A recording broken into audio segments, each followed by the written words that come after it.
রাধে রাধে বন্ধুরা, চলে এসেছি দেখো একটা নতুন ভিডিও নিয়ে। এটা গোপাল সোনার প্রতিষ্ঠা দিবসের ভিডিও। দেখো কি সুন্দর করে গোপাল সোনাকে সাজিয়ে দিচ্ছি। বালা পড়েছে, হার পড়েছে, কানের পড়েছে। দেখো কি মিষ্টি দেখতে লাগছে। মাথায় পড়েছে সুন্দর একটা মুটুক, খুব ভালো লাগছে দেখতে। আজকে নানা পদে রান্না হয়েছে। দেখো কপির ডালনা, তারপরে দেখো হয়েছে ধোকার ডালনা, তারপরে 5 রকম ভাজা, ডাল, পায়েস, পোলাওটা দেখো আমি সুন্দর করে সাজিয়ে দিলাম। অবশ্যই এর ওপর একটা তুলসীপত্র দেবই, কারণ হলো তুলসীপত্র ছাড়া তো গোপালের সেবা হয় না, সেই জন্য তুলসীপত্র দিতেই হবে।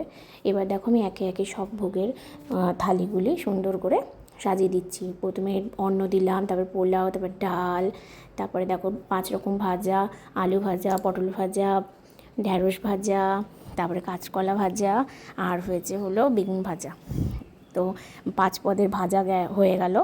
এবার দিলাম ধোকার ডালনা। এই প্রতিষ্ঠা দিবসের দিন সুন্দর করে ভোগ সাজিয়ে না দিলে ঠিক মনটা শান্ত হয় না। দেখো এবার পোলাওয়ের সাথে করা হয়েছে কপির ডালনা, সিমুয়ের পায়েস, সুজি চালের পায়েস, তারপরে চাটনি, তারপরে মালপোয়া, দই, 5 রকমের মিষ্টি, আর একটু ফল। সব রকম ভোগ একসাথে আমি সুন্দর করে সাজিয়ে দিলাম, জল দিলাম। দেখো এবার সকলে ভোগ দর্শন করো। ভোগ দর্শনে সবসময় দুর্ভোগ কাটে, আমরা সবাই জানি, তাই সকলে ভোগ দর্শন করো। আজকে এই পর্যন্তই। রাধে রাধে বন্ধুরা, সবাই ভালো থেকো।